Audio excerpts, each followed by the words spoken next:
Хай. Нөгөө өөрийгөө блоклсан эмэгтэйгийн бичлэгний маань дараагийн бичлэг юм шүү. За тэрний дараагийн бичлэг оруулна гэж явсаар агаад амжихгүй явсаар агаад нэлээд удаан хугацаа өнгөрчлөө. Өөрийгөө блоклсан эмэгтэйг үзсэн хүмүүс маань үзэж байгаа бол маш их баяртай талархалтай байна.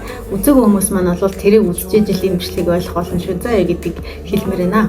Тэгээд за шууд бичлэгтээ орцгоё. Яаж хэрхэн тэр блокноосоо гарах вэ гэдэг талаар ингээд судлаад, суралцаад үйлдэлгээд явж байгаа гэсэн шүү дээ. Ерөөсөө би ингээл блоконд орсон, би ингээл өөрийгөө блоклцсон, би ингээл амар хэцүү байна, би ингээл гарцгүй болчоод байна. Би ингээд цаашаа амьдрч чадах эсгэж мэдэхгүй байна гэх талаар тэнийг юм бодвол эргүүтэл ингээл байж ахын оронд зүгээр л завгүй. Зүгээр л өөрийгөө хөгжүүл.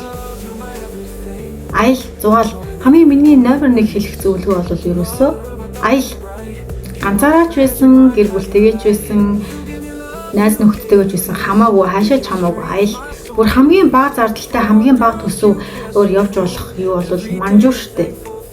Манжуур руу нэг 300 хэдэн мянгад 320 морил яваад ирнэ. Тэгээд тэндх зардал мардлууд орсон байгаа штэ. Яг ч өөрөө тэндээ худалдаа авалт хийнэ гэвэл нэг 100 мянга 200 мянга төгрөгийн хавцаа байхад хангалттай өрчих бах. Тэгээд хамгийн ойрхон манжуур яв. За бүр боли 90 яв. 90 яваад 90-ний тэнийг дэлгүүрүүдийг үзэлтэй. Тэнийг бараануудыг үзэлтэй. Бараанууд үзэлт нь хог юм байна штэ. Тэнийг юм байна штэ. Энд нэг дажгүй юм байна штэ гэл явал та. Орчноос л хамгийн гол нь орчноос л гэдэг байгаа.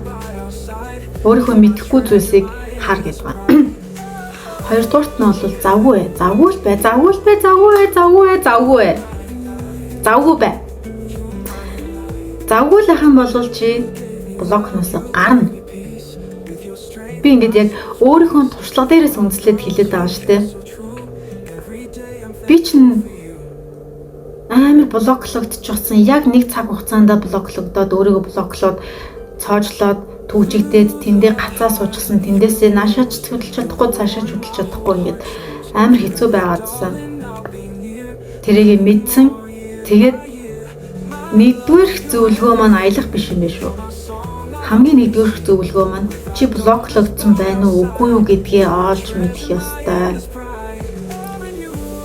Хэрвээ чи блоклогдоогүй зүгээр л өөрийгөө ингээд хаачихсан, зүгээр л юм хаалттай даруухан тийм хүн байвал шал өөр зүйл байхгүй юм чинь.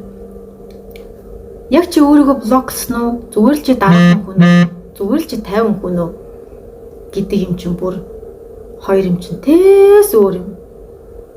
Байна л шүү. Би өөрөө бодит туршлага дээрээс хэлж байгаа гэдгийг дахин хэлээд байгаагийн учир нь намайг худлаа ярьж гинөө, намайг бүлтэрж гинөө, намайг за шаалтаа гээжээж магадгүй та нар. Би яг өөрөө бодит туршлага дээр үндэслээд хэлж байгаа учраас за миний өгөх алтан зөвлөгөөнүүд бол ердөө тэгээд энэ маш богинохон бичлэг байх болно. Тэгээд ерөөсөө бодох шаардлага байхгүй. Зүгээр л юу ч битгий удаан бод. Чи ямар нэг зүйлийг бодох тусам эргэлзэн. Эргэлзгэл юм бол чи буруу шийдвэр гаргана. Чиний бодож байгаа зүйл, чиний хийж байгаа зүйл зөв байна уу, буруу байна уу, алдна уу, онно уу? Ердөө хамаахгүй. Зүгээр л уучлаарай би хараад хэлж байгаа юм биш шүү. Шаа гэдэг үгнүүд бол маш олон утгаар өргөн дэлгэр хэрэглэгддэг үг шүү. За бай.